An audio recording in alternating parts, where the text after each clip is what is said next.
Assalamualaikum warahmatullahi wabarakatuh. Salam sejahtera untuk kita semua. Pada kesempatan kali ini, izinkan saya, Timothy Happy Santoso dari Subbagian Umum dan Kepatuhan Internal KPP Pratama Tanjung Balai Karimun, ingin membagikan tutorial bagaimana mengoperasikan aplikasi SPD atau Surat Perjalanan Dinas. Aplikasi SPD merupakan suatu inovasi tersistem di mana surat perjalanan dinas atau SPD itu dapat dihasilkan secara efisien melalui basis digital spreadsheet atau Microsoft Excel. Aplikasi SPD ini dibuat untuk membantu PDG maupun PPABP dalam melakukan penerbitan hingga pertanggungjawaban perjalanan dinas pegawai. Aplikasi ini dapat digunakan dalam menyusun hingga membuat daftar pembiayaan perjalanan dinas yang telah dilaksanakan oleh PNS. Aplikasi ini tidak memerlukan internet maupun intranet dalam melakukan penerbitan SPD, hanya menggunakan aplikasi Microsoft Excel. Adapun latar belakang atau hal yang membuat saya membuat aplikasi SPD ini. Yang pertama adalah perlunya adanya efisiensi waktu dalam penerbitannya. Perlu adanya percepatan dalam menggunakan aplikasi tersebut. Yang kedua, sistem inovasi yang hemat ruang penyimpanan di komputer juga menjadi pertimbangan. Dengan adanya banyak file di komputer tentu akan membuat performa komputer akan menjadi menurun, sehingga perlu adanya inovasi aplikasi yang ringan dan juga membuat kinerja kita semakin efisien. Yang ketiga adalah aplikasi mudah membantu pegawai dalam mengawasi perjalanan dinas yang telah dilaksanakan.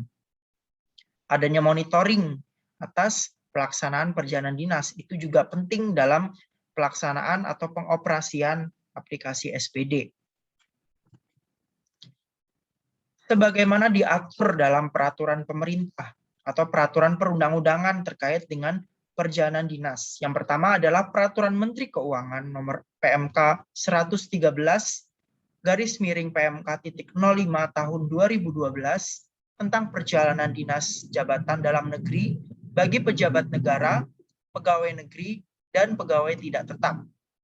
Yang kedua, Peraturan Menteri Keuangan nomor PMK 181 garis miring PMK 05 tahun 2019 tentang tata cara pelaksanaan perjalanan dinas luar negeri. Dan yang ketiga adalah SBM atau standar biaya masukan terbaru yang terus diperbarui setiap tahun anggaran terbaru. Seperti itu. Adapun proses bisnis dari aplikasi surat perjalanan dinas, ada 5 proses yang perlu kita perhatikan. Yang pertama adalah dilakukan penginputan data perjalanan dinas, mulai dari data pegawai, tujuan, tanggal perjalanan dinas, dan juga proyeksi perjalanan dinas yang akan dilaksanakan. Yang kedua, dilakukan pencetakan lembar pertama dan lembar kedua dari surat perjalanan dinas.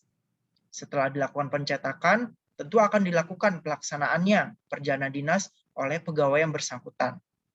Yang keempat, setelah perjalanan dinas telah dilakukan, akan dilakukan input pembiayaan atau daftar biaya yang meliputi perjalanan dinas tersebut.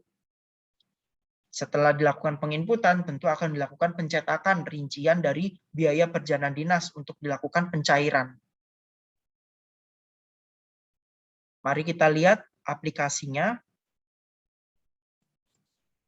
Berikut adalah aplikasi SPD yang telah dibuat untuk mempermudah pegawai dalam melakukan penginputan SPD. Mari kita ambil contoh. Contohnya, saya akan melakukan perjalanan dinas pada tanggal 11 November 2021. Saya akan membuat nama saya sendiri.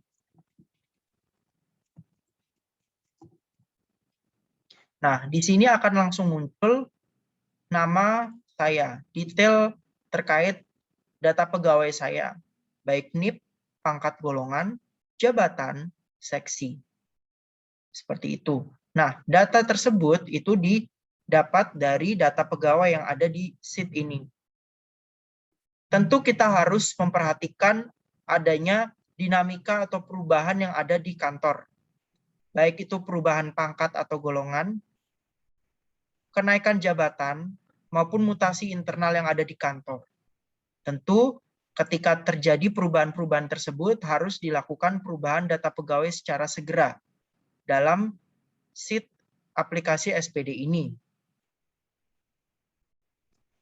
Setelah kita lakukan penginputan data pegawai, nah kita baru bisa melakukan detail perjalanan dinasnya.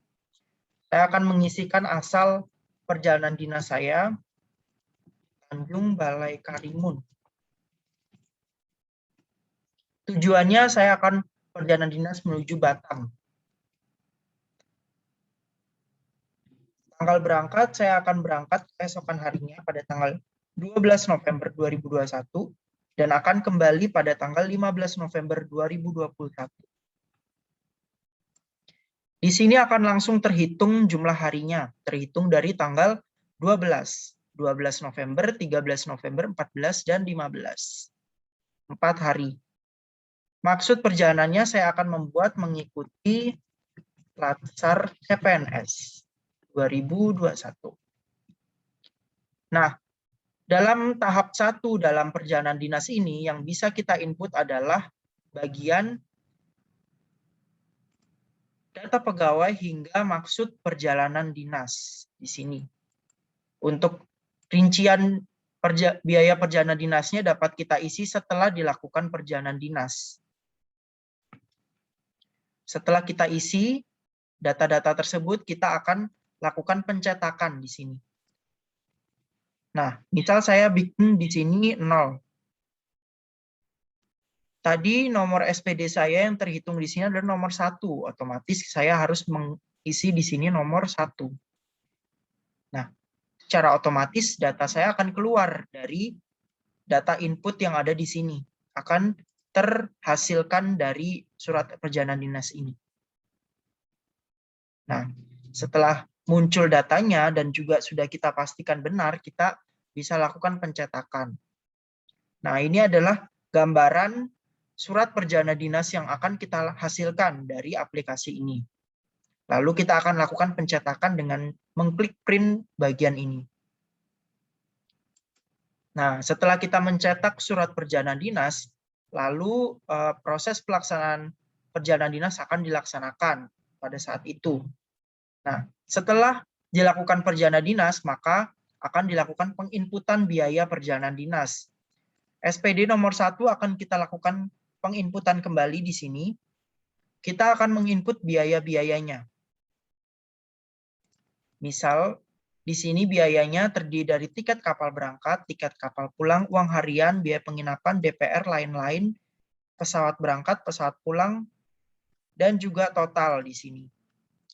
Kita asumsikan tiket kapal berangkatnya adalah 115.000. Tiket kapal pulang 120.000. Uang harian di sini kita tidak perlu menghitung karena sudah langsung terhitung dari jumlah hari di sini. Jumlah hari dan memperhatikan juga tujuan dari perjalanan dinasnya di sini. Karena tujuan Batam, maka uang hariannya adalah 370.000 sesuai dengan standar biaya masukan tahun 2021.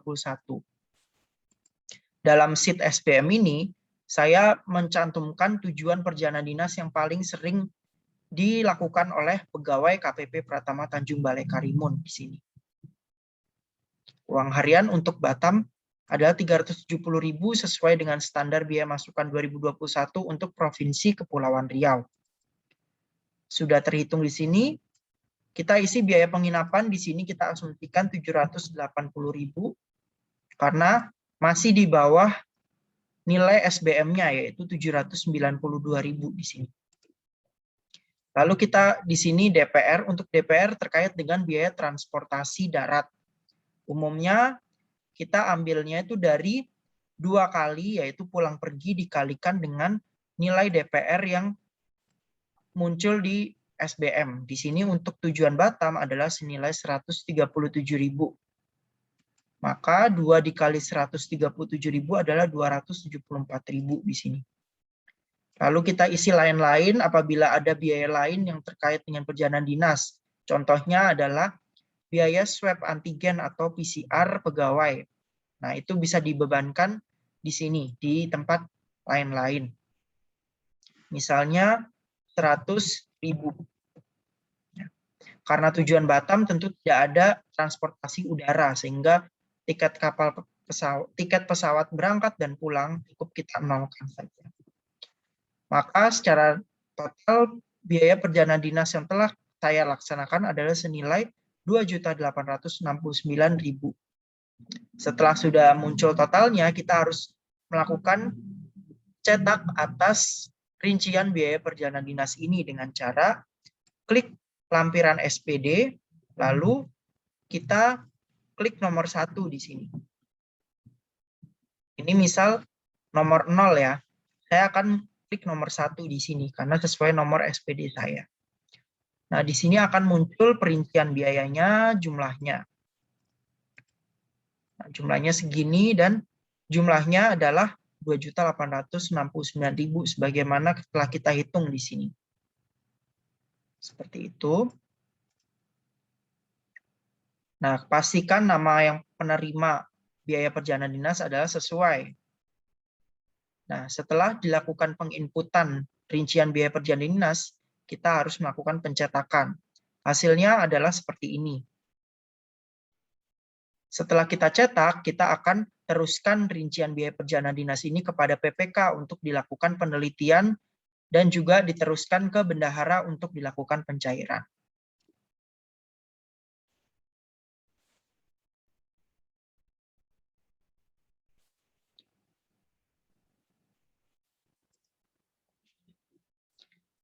Baik, terima kasih atas perhatiannya. Semoga aplikasi SPD ini bermanfaat untuk Anda sekalian.